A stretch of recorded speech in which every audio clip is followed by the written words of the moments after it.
COVID-19 laisat Thawal district pumba curfew thamjinkhre Jenims Heiri hostel number 2 amasum 3 thingjinkre Thawal district Mapan Lamda Chatlubasu travel history Leitaba Miyoisu COVID-19 positive oirakpadagi laisat asi sandorakpa thingnaba laingakna lokholakpa khongthang amada Thawal district pumba gingasidi curfew thamkhre Thawal district fauduna satpa yauna district amadagi amada lanthok lansin tawraga satpada athingma thamkhre Manipur lenga ki chief secretary Dr. J. Suresh Babu no khuyek piduna state home department na thokiba yathang amagi matungina Thawal district ta leiba miyoi kharadi Mapan Lamda Chatlubasu Leitaba Emung Miyoisu Chatluba Yaodana COVID-19 positive oiba Thengnare haina su pausna makhatari amaromda Jenims the BDS tamliba nupa mahairoi amagi Thawal lehauba mama positive oire heba paw lakpadagi mayumdagi halakpa kuidriba masa nupa na leiriba hostel number 2 amasum mahakna saksaba Chatluba hostel Number 3 thingjinkre hayeng ayuk hostel ani asida leiba mahairoi sing adu COVID-19 test tawragani hana Jenims ki director Dr. TS Bimona pauksi asida phungdurakli atopa maruoiba paw amana Assam Rifles ki personnel taraga teret yaurga Manipur ki positive case masing lising ani ki supna ki taraga manga yaukre state asida haukiba pung kunga mari isigi manungda BRDL rims tamiyot kunga taru Jenims ta kuntraga mari district hospital juribamna taraga teret Thawal manga amadi mobile testing team Imphal West na nipan punna miyoi maudra COVID-19 positive oidin state asida apun COVID-19 ki case lising ani ki supna ki taraga manga yaukhrena COVID-19 common control room na thadropa sirol amana Heiri Additional Director Health Dr. Khoirom Sachikumar mangana khuyek piduna thadropa sirol asigi matungina ngasi nona COVID-19 positive oiba thengnari basing adu Imphal East dagi nipan Imphal West dagi taraga nitoi jiribam dagi taraga taret kangpokpi dagi kunga manga kaksing dagi ani tengnopal dagi ama amadi Thawal dagi kunga mangani Heiri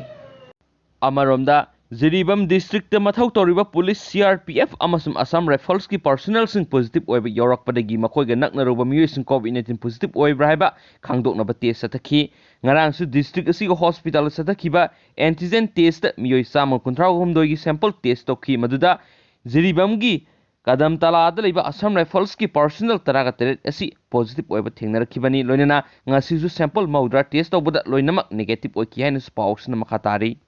Atopa maruoiba paw amana America da phangba black loss ta Manipur yorakle United States of America da gi horakiba mamang thakta India da amukta thengnakhidriba black loss haina khangnaba amuba kaujing makhal ama Manipur da su yorakle kaujing makhal asina labuk sing amadi mahi marong sing mangan takan badagi ngakthoknaba akhanaba thorong lokhot haubagi tangai phadaba leire haina Central Agriculture University CAU gi Department of Entomology gi Associate Professor amadi Head Dr. KS Ibohal na phongdokhrei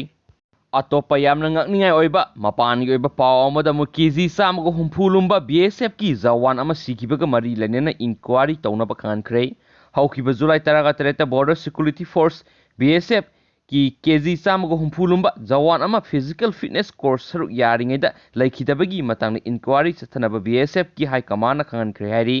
Laikhidraba Jawan asigi maming Binod kawi masai sai nipuga mangarom suraba Jawan asi constable onata sam gataraga mari suba BSF battalion de ising honbagi thapak tawduna leibane ma haukiba July 13 manga dagi Rajasthan gi Jodhpur da leiba BSF ki subsidiary training center da physical fitness course asi saru yaba lakhibana ni supausna makhatana phongdorakli